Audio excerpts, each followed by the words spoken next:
Voilà, encore un événement. Rebonjour les gars. Donc hier, désolé pour le petit problème de stockage. Donc là, normalement, ça devrait aller.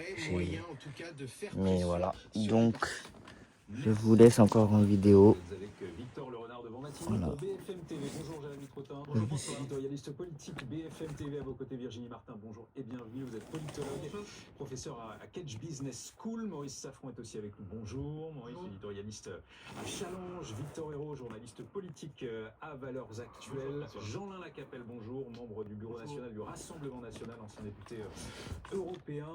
Et j'ai oublié Benjamin Morel, bonjour, politologue et maître de conférences en droit public à l'université Paris 2. Comme il est dit dans le film Taken, Jérémy, bon chance, Sébastien Lecornu. C'est clair.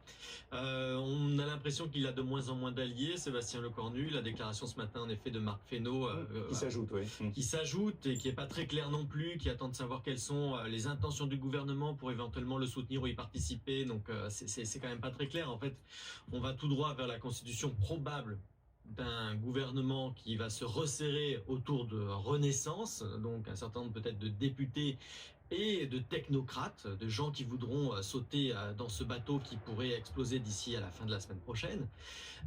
Donc voilà, donc en fait c'est vrai que c'est mission extrêmement difficile.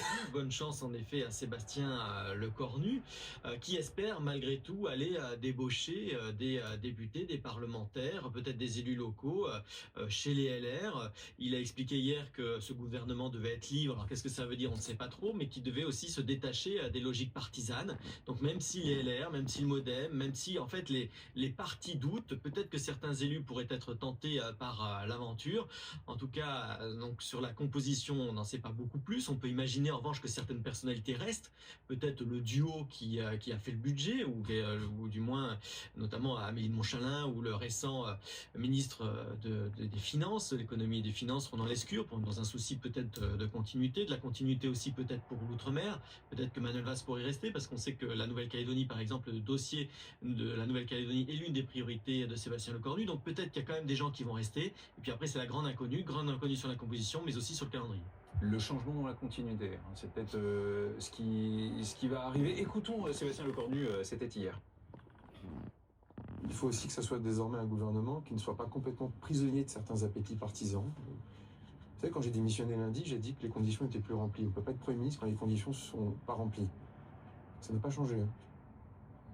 C'est-à-dire que je le dis avec gravité, j'ai été renommé Premier ministre, mais il faut que les conditions continuent à être remplies.